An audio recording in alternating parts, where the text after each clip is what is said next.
Então, hoje nós vamos conversar um pouquinho sobre o Evangelho segundo o Espiritismo.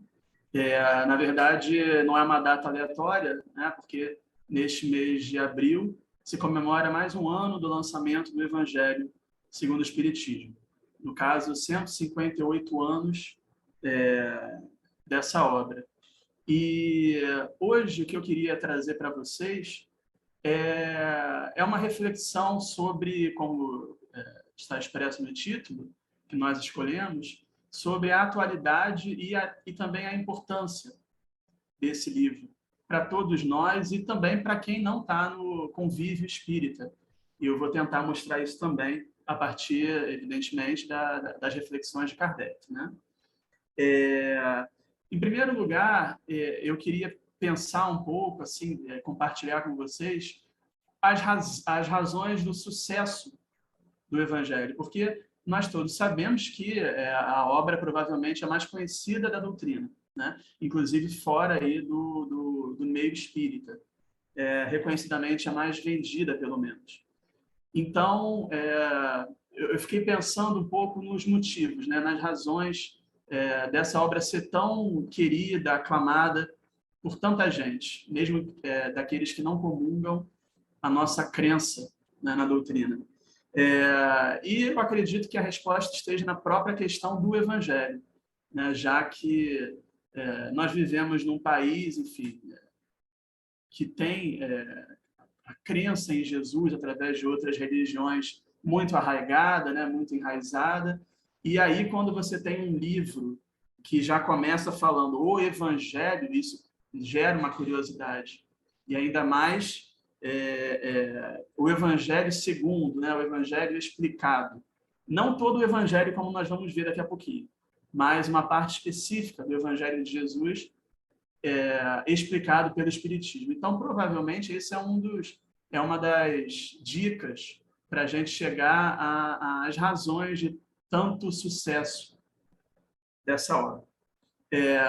Agora, isso também gerou, eu vou falar um pouquinho sobre isso também, isso gerou em alguns círculos aí do movimento espírita a crença de que justamente por ser o Evangelho, por tratar de temas também caros aí a algumas religiões, não seria uma obra doutrinária. Acreditem, existe muita gente, até estudiosa, que defende essa ideia, né? Vamos ficar com o Livro dos Espíritos, o Livro dos Médiuns, porque são livros científicos, filosóficos, a doutrina é isso, e o Evangelho seria muito religioso. E o que eu vou tentar conversar também com vocês na noite de hoje é que essa ideia não se sustenta nos fatos, né? E os fatos são justamente os capítulos do Evangelho. Mas antes de passar, claro que nós não vamos ver todos os capítulos, não daria tempo, são 28, mas antes de passar por alguns deles, eu queria só trazer aqui uma questão que aparentemente é uma curiosidade, só que, na verdade, quando a gente vai falar sobre isso que eu vou falar agora, a gente consegue um pouco se conectar com o trabalho que Kardec fez. A gente aproxima Kardec um pouco de nós quando a gente vê os bastidores, né, os bastidores dessa obra. Então, não é uma mera curiosidade que eu vou tratar agora rapidamente. Bom, em abril de 1864, portanto, no mês de lançamento da obra, né, existe uma nota bibliográfica na Revista Espírita anunciando o início das vendas, né, do livro A Imitação do Evangelho segundo o Espiritismo. Como muitos de vocês sabem, o Evangelho não tem originalmente esse título, né? Ele foi, durante muito tempo, chamado de A Imitação do Evangelho segundo o Espiritismo. Eu já ouvi algumas pessoas falando que Kardec teria se arrependido antes de lançar a obra e lançou o Evangelho. Ele pensou em lançar a imitação. Mas isso não tem nenhuma verdade, né? Kardec lançou a imitação do Evangelho e ficou assim durante quase um ano aí nas vendas, né? O fato é que esse título, A Imitação, ele foi muito criticado por vários espíritos, encarnados e desencarnados, né? como a gente consegue ver, inclusive, em obras póstumas. Kardec deixou ali registrado algumas inquietações das pessoas à sua volta por conta desse título, e nós vamos tentar entender por que esse incômodo, né?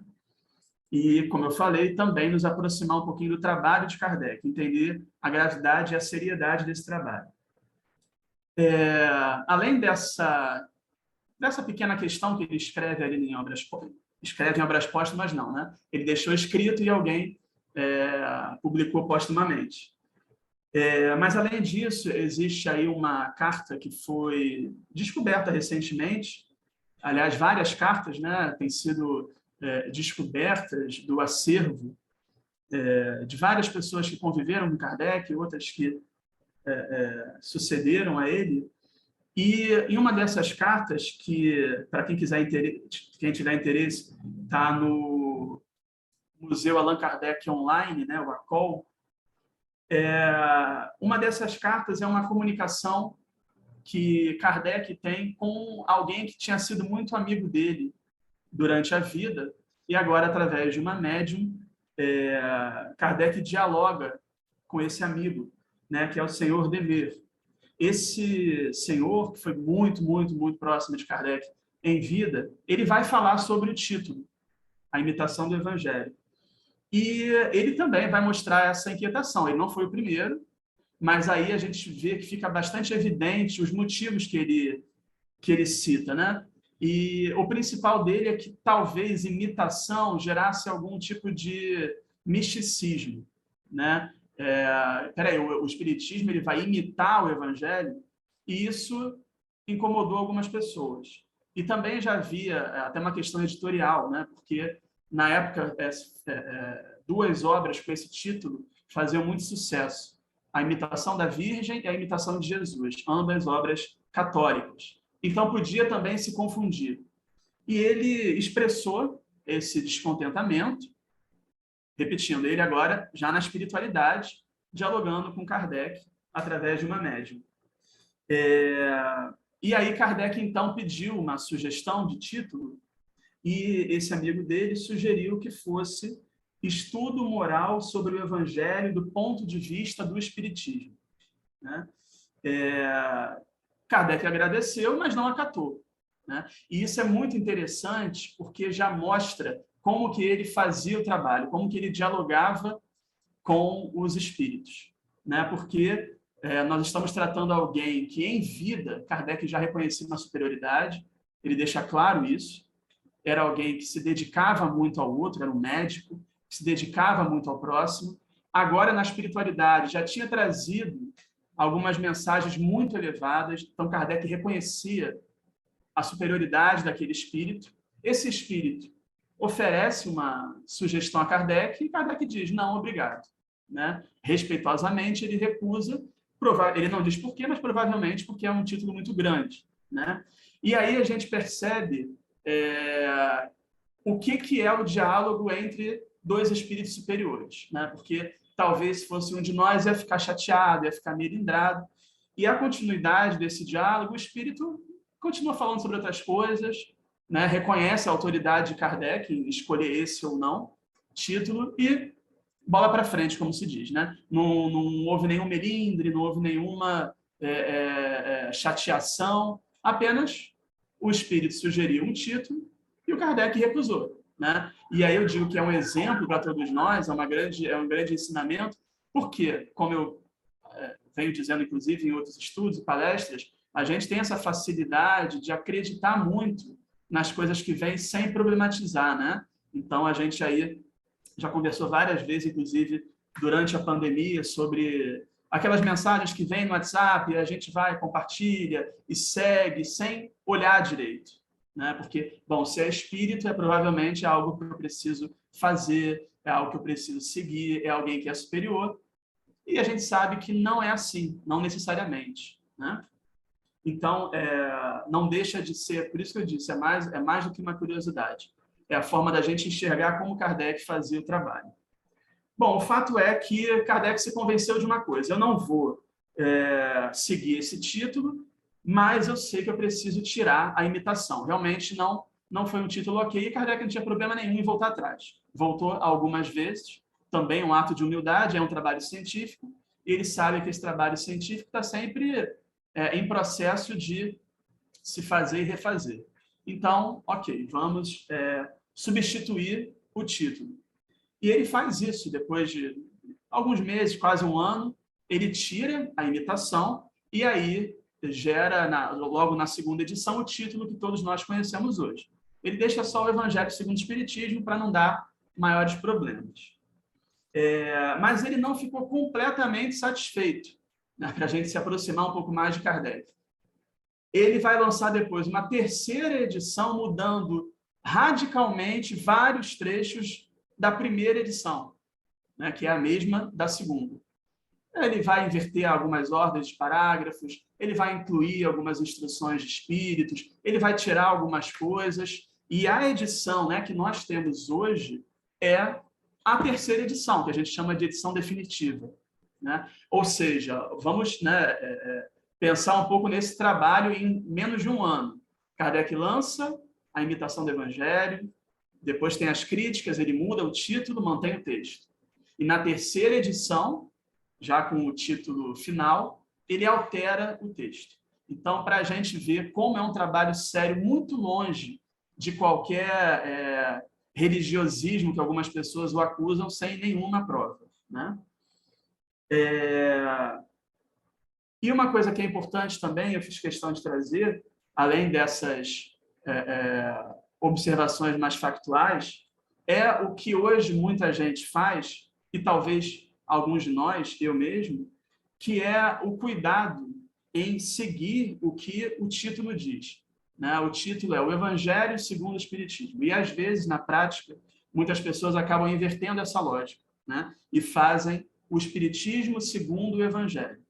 E aí não tem jeito, vai dar problema, né? Vai dar problema porque não era a proposta de Kardec que, a partir dos ensinos dos espíritos, nós fôssemos lá até o Evangelho riquíssimo, um livro maravilhoso, histórico, né? Com certeza, muito bom, mas não era a proposta dele que a gente fosse lá para confirmar ou não o Espiritismo. O Espiritismo não precisa disso, com todo respeito ao Antigo e ao Novo Testamento, né? A proposta de Kardec, como nós vamos ver hoje, é pegar os ensinos morais de Jesus, que já estavam antes de Jesus, Jesus apenas, né, os trouxe porque é a lei da natureza, então está desde sempre, e o Espiritismo explicou. Então, o objetivo dele não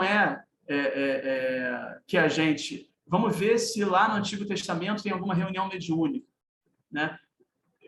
Muito provavelmente vai haver uma decepção de ambas as partes, tanto daqueles que vão buscar, que fazem um estudo sério do Evangelho, quanto aqueles que fazem um estudo sério do Espiritismo, né? Quando a gente faz isso, a gente tenta atingir as duas coisas e não consegue nenhuma delas. Então, o Antigo e o Novo Testamento, eles têm lá um contexto próprio, específico, que nós podemos e devemos olhar sem problemas, mas essa aproximação pode gerar uma forçação de barra que não é o objetivo de Kardec, como ele diz várias vezes durante a obra, tá? Então, é importante que a gente se atenha ao título.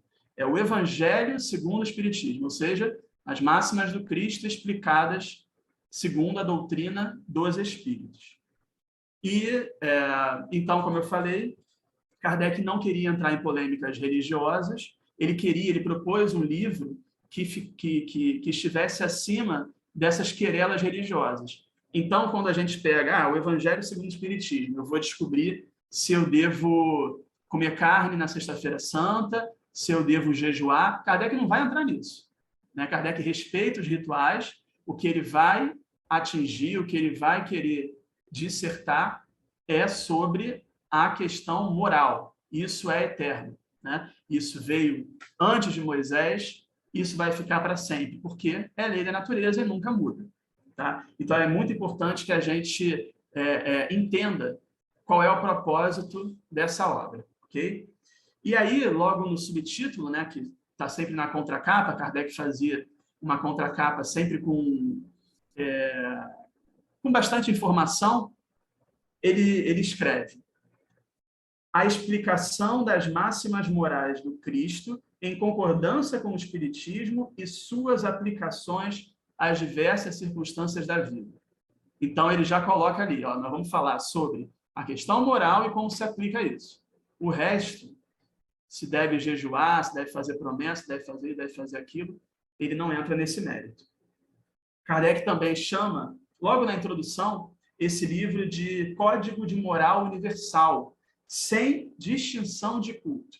Outra informação muito importante. Se é sem distinção de culto, todos os cultos são respeitados e aceitos, né? Claro, cada um vai ter aí as suas escolhas religiosas, de doutrina, mas se alguém professa uma outra fé, uma outra doutrina, quer ler, quer estudar, quer se aprofundar no Evangelho, Kardec não vai dizer, não venha. Muito pelo contrário.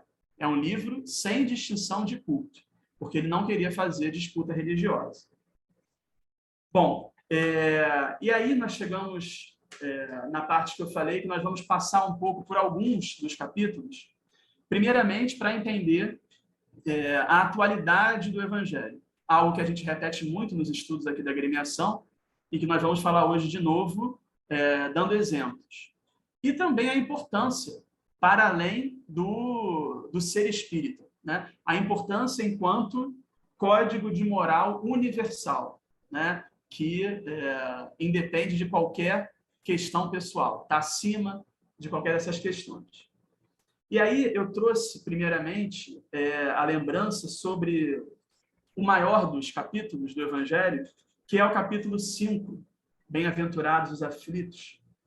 Eu costumo dizer que é um manual de como enfrentar a dor, porque esse capítulo ele vai falando várias situações que muitos de nós passam e o que aquilo representa para a gente, como enfrentar aquilo, né? O porquê daquilo está acontecendo. Então, por exemplo, ali a questão da perda dos familiares, a perda das pessoas queridas, as mortes chamadas de prematuras, tudo isso ali é explicado, coisas que às vezes a gente não passa diretamente, mas a gente conhece alguém que passa, né? E ali encontra um manancial de informações para a gente poder enfrentar aquilo, né? E também se discute muito a questão da felicidade, que a gente sempre tenta, né, entender o que é, como é que se pode ser feliz aqui. E aí esse capítulo ele vai explicar exatamente o que representa a felicidade possível aqui na Terra, o que representa a felicidade que um dia nós vamos alcançar. Tudo isso nesse capítulo, né? Ou seja, a gente vê aí que não tem nenhuma informação de que é só espírita que deve ler, ou é só uma religião X, ou é só alguém de determinada crença, doutrina, nada disso, né? É algo que atinge a todos nós e que nós podemos usar essas informações para superar dores, perdas, enfim, né? Há também um outro capítulo que trata de um tema que está aí desde sempre. Jesus trouxe com muita clareza, Kardec aprofundou, que é a questão do perdão, né? Porque a gente trata o perdão, muitas vezes, como um mantra. Todos nós sabemos de cor e salteado aquela velha frase, perdoar 70 vezes 7. E muitas vezes, como a gente muitas vezes não consegue explicar, a gente trata como uma ordem, né, de Jesus e acabou por aí. Só que a gente sabe que Kardec não tratava assim as questões, né? Então, Kardec e os espíritos, eles vão tentar mostrar por que se deve perdoar, né? Eles vão além. Quais são as consequências espirituais quando a gente perdoa? E quando a gente não perdoa? E quando a gente pede perdão? Quando a gente não pede perdão? Então, quer dizer, ele não fica na superfície, ele vai direto ao ponto, né? Nesse capítulo também, sobre o perdão, existe uma expressão que virou até subtítulo. Kardec faz quase que uma provocação muito interessante para todos nós, porque ele vai dizer que o perdão, a reconciliação com com alguém que nos fez mal, que a gente fez mal, seria o sacrifício mais agradável a Deus. Ora, claro que Kardec sabia o peso dessa palavra, que até hoje é muito grande, né? A questão do sacrifício é muito ligada aí a outras religiões, a outros credos. Kardec sabia disso, sabia do peso dessa palavra. E ele sabe que muitas pessoas entendem sacrifício como algo externo, né? E aí Kardec vai dizer que é justamente o perdão o sacrifício mais agradável a Deus. É como se ele dissesse, tudo o que a humanidade acha que é sacrifício, né? Eu vou andar de joelho, eu vou ficar sem comer tal alimento, eu vou... Isso tudo, ok, pode ser aí um ritual, algum tipo de sacrifício, mas nada disso vai superar a questão interna. Nada disso vai superar aquilo que, de fato, agrada às leis divinas, que é a reconciliação com o adversário, por exemplo, né? Então, mais uma vez, a gente percebe a atualidade e a importância desse livro, né?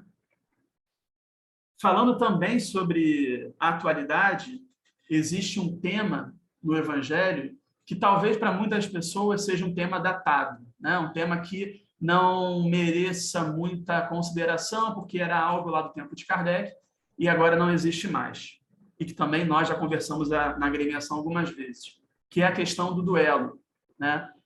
De fato, o duelo, como Kardec descreve aqui, em um capítulo, era uma instituição muito antiga que todos nós conhecemos através de filme, livro, novela, né? É aquela famosa batalha entre dois homens, né, que se enfrentam com espada, provavelmente, após sofrerem, enfim, terem a sua honra ferida, né? Terem a sua honra atingida e aí desafiam outra pessoa ao duelo.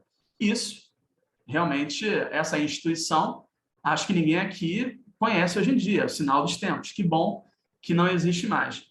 Agora, será que o duelo realmente acabou? Será que é uma parte que a gente deve pular do Evangelho, porque é algo histórico, é algo que não existe mais? Kardec é até otimista em uma parte, quando ele diz que um dia essa questão vai ficar lá nos anais da história, nós vamos ver, olhar para trás com uma grande distância. Mas aí eu pergunto, será que a gente já chegou nesse momento de olhar para trás e dizer, bom, o duelo já acabou, progredimos muito, não existe mais. E aí eu perguntaria, como é que fica então o duelo entre os cônjuges? Os duelos entre amigos, né? Os duelos entre colegas de trabalho, não necessariamente com uso de arma de fogo, uso de espada, né? Às vezes esses duelos podem acontecer através de uma rede social hoje em dia, né?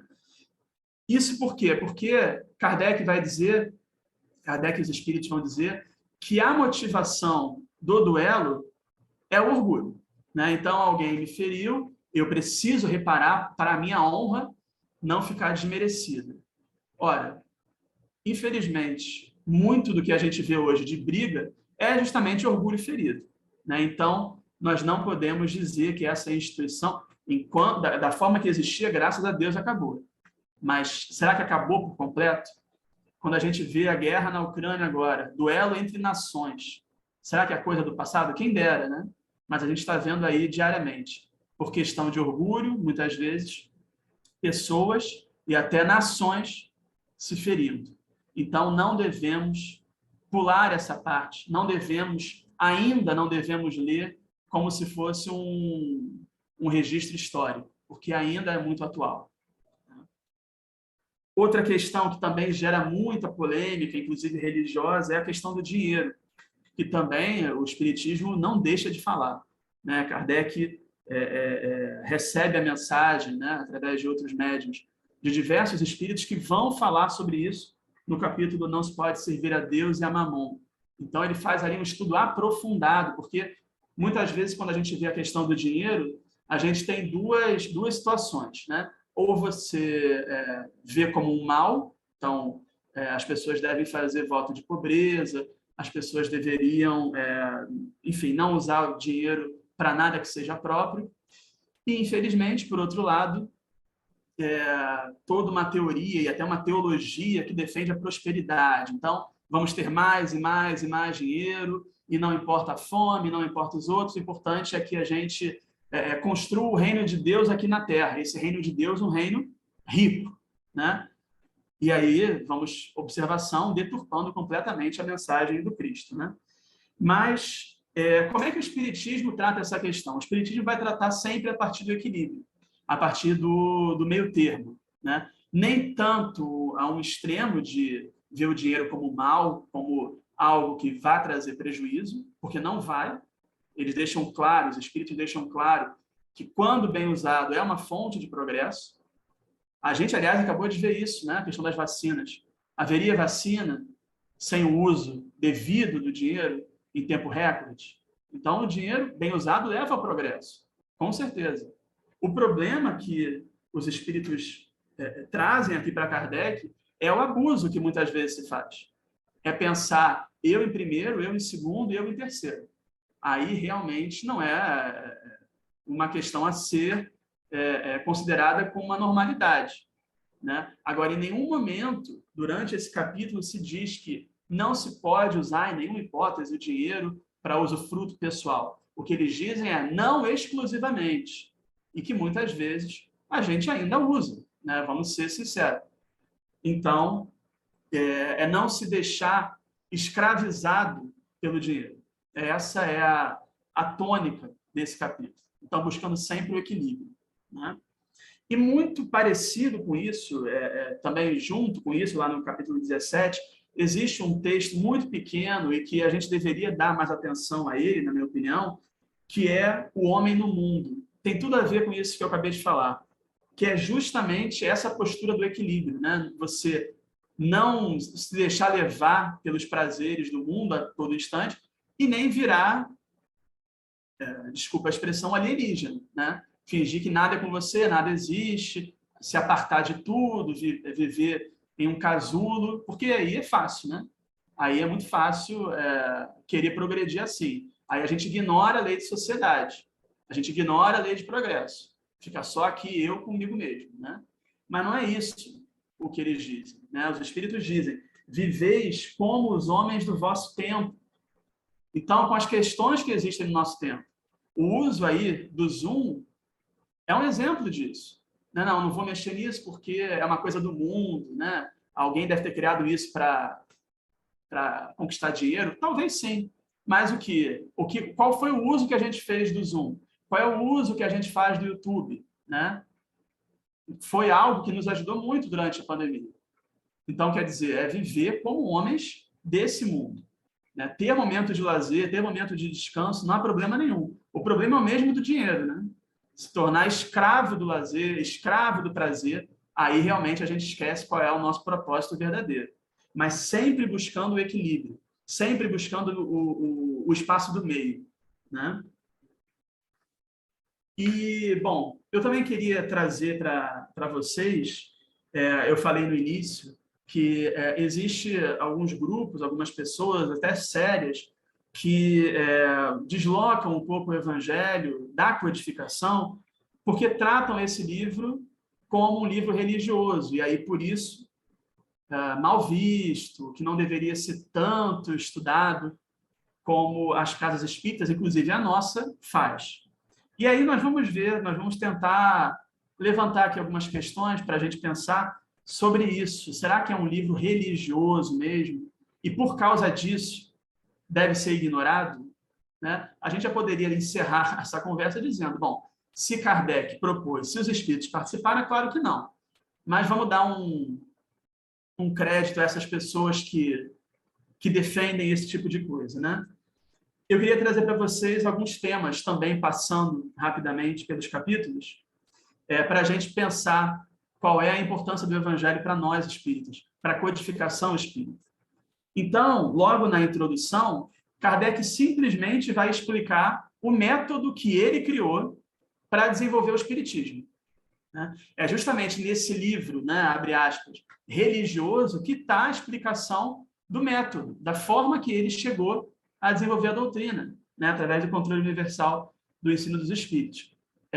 Não vou aqui tratar disso, não é o objetivo, mas, resumidamente, é aquele método que Kardec averiguava as mensagens recebidas de diversos países por espíritos diferentes, através de médiuns que não se conheciam, e a partir daí, olhando se aquelas mensagens estavam de acordo com o bom senso, com a razão, com a ciência da época, ele adotava como um princípio espírita, né? Um trabalho grandioso, né? Porque ele diz, em alguns momentos, que ele tinha contato com cerca de 100 centros espíritas, né? Então, ele vai desenvolvendo isso, ele vai dando nome, ele vai falando dos lugares que ele tinha contato. Hoje em dia, com a divulgação das cartas, a gente vê lugares assim inimagináveis de centros, de reuniões que mandavam comunicações a Kardec, e se batesse com outras informações, ele levava para a doutrina. Só corrigindo, eu falei 100? Não, 1.000 centros espíritas que ele tinha contato. Bom, além disso, nessa mesma introdução, Kardec vai tratar dos precursores da doutrina, ou seja, os filósofos que trouxeram informações que o Espiritismo aprofundou. E aí, citando especificamente Sócrates e Platão. O que ele quer mostrar com isso é que essas informações, muitas das informações que nós temos hoje, estão desde sempre na humanidade. E como Kardec defende o tempo todo, tinham que estar mesmo. Haja vista que são leis eternas, então estão desde sempre. Então, ele vai tratando aqui várias passagens de Sócrates, de Platão, em que eles vão trazer a ideia da unidade de Deus, vão trazer a ideia da imortalidade da alma, da continuidade da vida, coisas que o Espiritismo vai aprofundar. Tudo isso no Evangelho segundo o Espiritismo, para a gente ver qual é o lugar dele na codificação, qual é a importância desse livro para o nosso estudo, o estudo aprofundado da doutrina espírita, né? Também existe outra questão que também é muito mal entendida e que Kardec, em um textinho rápido, no primeiro capítulo, vai tentar discutir, que é a questão da ciência, né? A aliança da ciência com a religião.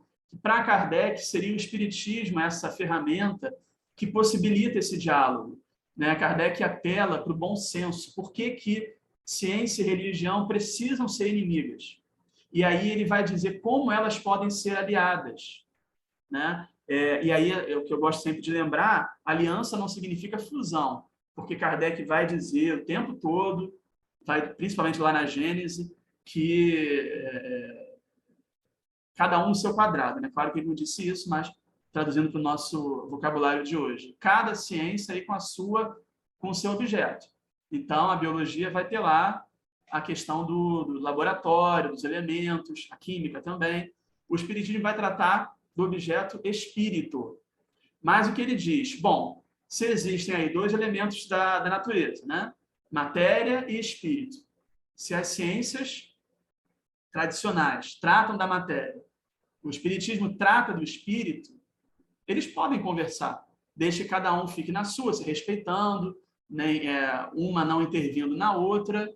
Esse é o futuro da humanidade, né? E é justamente nesse livro supostamente religioso que Kardec vai discutir essa possibilidade de aliança, né? Outra questão que eu também destaquei, queria trazer para vocês, são os princípios da doutrina espírita, né? É provável que muitos de nós saibamos aí de cor quais são aqueles princípios que Kardec vai trabalhando ao longo da obra.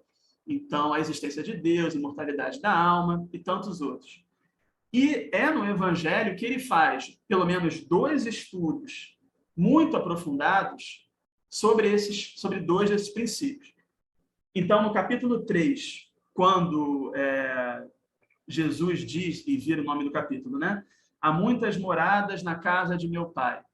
É ali onde ele vai fazer um estudo bem sistemático sobre a pluralidade dos mundos habitados, né? Algo que está aí no cerne da doutrina, é muito importante, e ele vai explicar a partir dessa passagem de Jesus.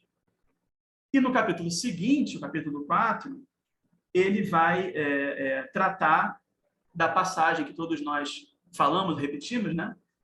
Ninguém pode ver o reino de Deus se não nascer de novo, em que ele vai desenvolver o tema da reencarnação, outro princípio espírita. E aí, só uma observação, nesse capítulo 4, Kardec vai pegar vários e vários e vários trechos do próprio Jesus, já deixando ali, eu ia dizer subentendido, mas tem vezes que ele é bem claro, né? Quando ele diz, por exemplo, que Elias foi João Batista, ele não tem muita dúvida. E é isso que Kardec tenta argumentar. Então, Kardec vai, com a ajuda dos espíritos, ele vai tentar trabalhar esse tema da reencarnação sob a ótica aqui do Evangelho segundo o Espiritismo. E aí é bom que se diga, eu não falei disso antes, todo o capítulo se encerra com as instruções dos espíritos. E isso tem a ver com o motivo dele ter explicado o método logo no início, né? Porque ele vai ver que várias mensagens chegavam tratando do mesmo tema. E era um tema que já havia sido trazido por Jesus. Então, com isso, tem aí um princípio espírita, né? Às vezes ali algumas mudanças de tom, de forma, mas a essência era a mesma. Então, essas instruções dos espíritos, elas vêm coroar todo esse princípio da natureza, porque é isso que é o espiritismo, né? Bom, também queria destacar aqui um elemento que ele traz lá no capítulo 6, que é a questão do Consolador, porque as pessoas repetem muito, né? O Espiritismo é o Consolador prometido, é o Consolador prometido. E qual é o lugar em que Kardec vai desenvolver os motivos disso? Primeiramente, no Evangelho segundo o Espiritismo. É aí que ele vai mostrar, bom, Jesus elencou uma série de características do que seria o Consolador, né? Então, não seria uma pessoa, ficaria eternamente conosco, lembraria e reforçaria as coisas que Jesus já havia ensinado, e aí Kardec vai colocando essas características e mostrando, olha como o Espiritismo se encaixa no Consolador prometido, né? Então, não é algo, algum espírito chegou e falou. O Espiritismo é o Consolador que Jesus prometeu lá na última ceia. Kardec não ia aceitar isso, claro, né? Kardec faz um estudo sobre isso. Então, por que o Espiritismo é o Consolador? Quais são as informações que os Espíritos estão trazendo para a gente afirmar isso? Então é isso? Então, o Espiritismo pode sim se encaixar a partir dessa promessa. Esse é o trabalho de Kardec, né? Então, mais uma importância, mais um tema que mostra aí a importância para nós espíritas de não só ler, né, mas estudar de verdade o Evangelho. Outra questão, palavrinha, conceito que eu queria trazer para vocês é a questão da caridade, né? Porque, assim como a gente diz, o Espiritismo é o Consolador prometido, a gente também sabe aí e diz a todo momento qual é o lema do Espiritismo. Fora da caridade não há salvação, né? Todos nós conhecemos, todos nós repetimos isso, mas é justamente no Evangelho, e aliás, nessa é uma observação, não foi alguém que sucedeu Kardec que trouxe essa frase, né? A gente lembra que foi o Kardec que pensou nessa frase e adotou como lema, né? Ele usa essa palavra, lema, justamente para fazer aí um contraponto a uma frase muito antiga e que era e é muito conhecida, né? Fora da igreja não há salvação. E aí ele vai dizer, não é fora da igreja, não é fora da casa espírita, não é fora de lugar nenhum, né? Caridade pode e deve ser feita por todo mundo, independente de crença em uma ou outra. E é no Evangelho que ele vai explicar o que é de fato a caridade. Aí tem muita gente hoje em dia, talvez alguns de vocês já tenham ouvido falar, pessoas que defendem, né, a troca da palavra caridade por outras. Então, eu pesquei pelo menos duas que são muito comuns aí em lives espíritas, né? Algumas pessoas que pedem para trocar caridade por solidariedade ou justiça social, né? E aí a gente tem que pensar o que os espíritos responderiam se houvesse essa possibilidade de mudança. Como é que a gente sabe o que eles responderiam? É só ver o padrão de respostas deles a esse tipo de coisa, né? Quando Kardec perguntava sobre algum conceito, alguma palavra, o que eles diziam geralmente é: isso aí é com vocês. Nós entendemos exatamente o que é. Se para vocês uma palavra X é melhor do que a Y, adotem a palavra aí que vocês quiserem, né? Agora, o que eu me pergunto, e eu queria compartilhar com vocês, é em que essa troca ajudaria no entendimento da palavra. Algumas pessoas falam, porque se banalizou. Mas se banalizou porque talvez a gente não saiba usar corretamente. E onde ele explica isso é aqui no Evangelho, né? Ele vai dizer, por exemplo, no caso não Kardec, né? Um outro espírito vai dizer que caridade não é necessariamente esmola, né? Por isso que Kardec vai desenvolver bonitinho ali o conceito de beneficência, porque quando você dá um dinheiro na rua, por exemplo, é um ato de beneficência. Independente da maneira que você deu, alguém foi beneficiado. Agora, o que Kardec vai dizer é: não necessariamente isso é caridoso. Como é que você deu esse dinheiro? Né? Como é que você deu essa comida para a pessoa na rua? Você deu para se livrar do dinheiro, para a pessoa não te importunar? Você mal olhou para a pessoa? Você fez um ato de beneficência, sem dúvida. Agora, foi caridoso? Aí é uma outra questão. Então, é aqui que ele vai trabalhar isso com muita responsabilidade, com muita profundidade. Ele também vai separar, né, no caso, Espírito Rosália, vai separar caridade moral de caridade material. E aí eu pergunto, com todo respeito a essas pessoas que defendem a troca, será que de fato entenderam a amplitude da palavra caridade? Porque se a gente fizesse um estudo sobre isso, a gente ficaria aqui horas e horas, né? Apenas sobre essa palavra. E por fim, ainda sobre caridade, eu gosto muito de uma frase do Espírito Carita, porque se a gente ficar muito na dúvida, eu fiz ou não fiz caridade, né? Eu sou ou não sou caridoso. E esse espírito resume muito bem essa questão. A caridade liga o benfeitor ao beneficiado, né? A beneficência é aquilo. Alguém foi beneficiado, mas não necessariamente você foi um benfeitor caridoso. A caridade de verdade, ela liga. Existe ali uma associação, ainda que seja de pensamento, de sentimento, né? Então, tudo isso aqui só no Evangelho, para a gente ver a profundidade desse livro. Também existe aqui uma questão, várias questões sobre mediunidade. É claro que o livro que nós devemos estudar, né, com mais profundidade quando falar sobre isso é o Livro dos Médiuns. O próprio Kardec advertiu isso, mas não é por causa disso que ele não tratou dessa questão no Evangelho. Ele tratou, né? Eu separei aqui pelo menos 2 capítulos em que isso fica muito claro: o 21 e o 26. Pelo menos 2 capítulos em que a espiritualidade e Kardec vão tratar da questão mediunidade sob o ponto de vista moral, né? Então, no 21, por exemplo, existe ali um alerta muito interessante, inclusive que dá um nome ao capítulo, sobre os falsos cristos e os falsos profetas, né? Deixando claro que eles não existem só entre nós, mas também existem entre os desencarnados, também existem na erraticidade. Nesse mesmo capítulo 21, ele vai tratar de uma passagem que é muito usada até hoje, impressionante, para deslegitimar, para desmerecer o espiritismo, né? Que é aquela frase que está no Evangelho de João: não creiais em todos os espíritos. E Kardec vai defender essa frase. É justamente isso que ele pede, né? É justamente que está no Livro dos Médiuns, que ele vai desenvolver. Não é para se crer em todos os espíritos. Mas aí o movimento espírita, sei lá, alguns espíritas creem. Mas aí a gente não pode colocar na conta do Evangelho, a gente não pode colocar na conta da espiritualidade. Se algumas pessoas desviam do ensinamento, o problema não é desse livro, né? O problema é das pessoas que não seguem esse conselho de João. E como eu falei no 26, também existe aí um alerta sobre mediunidade, que também, de forma até surpreendente, permanece atual, poderia não ser, talvez a gente ficasse até feliz, né?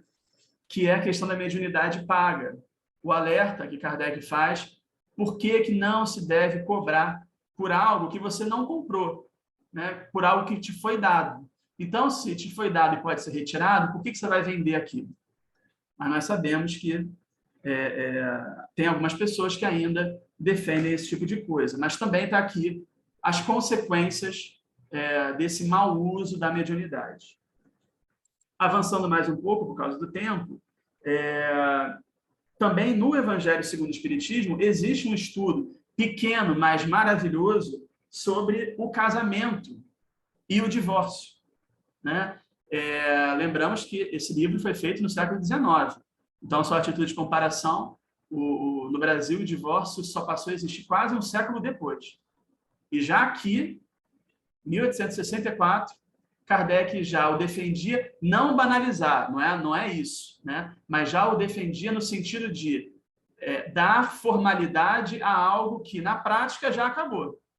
Então, era esse o motivo pelo qual ele e os espíritos abordaram fraternalmente a questão do divórcio, ok? Mas deixando claro que o casamento é algo que não é primitivo, né? Até no Livro dos Espíritos há uma pergunta sobre isso. Não é algo pré-histórico, é algo que existe, tem um motivo de ser essa união entre almas, que também tem a ver com lei de reprodução e que também, acima de tudo, tem a ver com a mais importante das leis, né?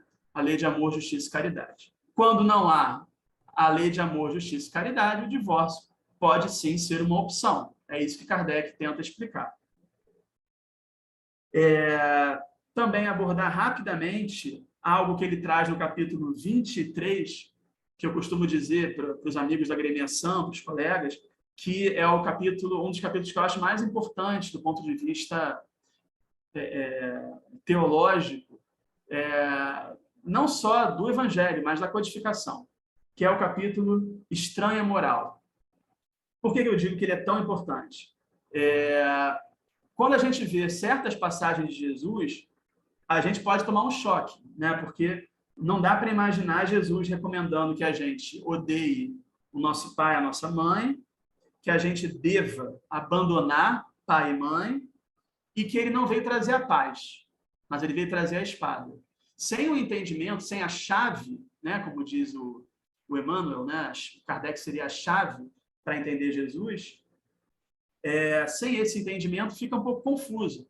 E aí Kardec vai desenvolver um estudo para cada uma dessas ditas polêmicas, né? E aí ele vai dizer, odiar pai e mãe, a gente tem que entender o que era odiar naquele tempo de Jesus, que era no sentido de amar menos. Ora, isso é bastante coerente com o maior dos mandamentos, né? Amar a Deus sobre todas as coisas. Se você respeita esse mandamento, é claro que você vai amar menos pai e mãe. Quando ele também explica o abandonar pai e mãe, ele primeiro diz, bom, se Jesus falou isso, que ele também, né, não dá tempo de falar sobre isso, mas ele também argumenta, olha, primeiro tem que ver se realmente Jesus falou isso tudo, ou se foram as traduções, etc. Mas se ele falou isso, vamos tentar entender, né? O próprio Jesus não abandonou a mãe dele, nem ninguém da família. Então, como é que ele vai dizer uma coisa que ele não fez? Agora, o sentido de abandonar é o sentido do desapego, de lembrar que nós fomos criados de maneira individual, nós vamos morrer de maneira individual, nós vamos chegar à felicidade de maneira individual. E aí, quando a gente fomenta muito o apego, a gente se atrapalha e atrapalha o outro, né? Mas isso tudo é só com a leitura do capítulo, né? Só com o estudo do capítulo. E também a questão da não vir trazer a paz, mas a espada ou a divisão, né? Depende da tradução, no sentido de que Jesus sabia que muitas batalhas, disputas aconteceriam pelo mau entendimento da palavra dele, né? Às vezes no seio da própria família, né? E ele sabia que haveria divisão entre quem acredita nele e quem não acredita. Por isso que ele disse que não veio trazer a paz, mas a divisão. Mas é claro, né, gente, que ele trouxe a paz, né, no sentido mais amplo. Ele mesmo falou isso, né? Eu vos deixo a minha paz.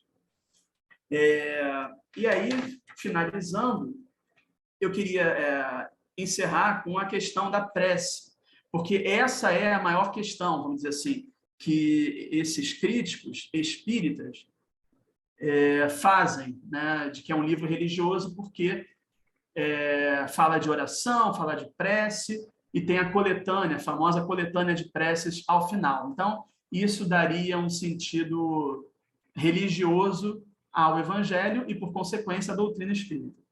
Bom, aí a gente tem que entender, primeiro, a gente tem que perguntar, será que essas pessoas de fato leram esse capítulo 27?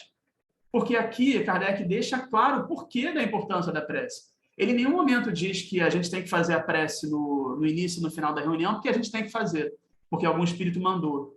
Ele faz um estudo sobre fluidos, ele faz um estudo sobre transmissão de fluido, que é uma questão científica da doutrina, né? Qual é o efeito da prece sobre alguém?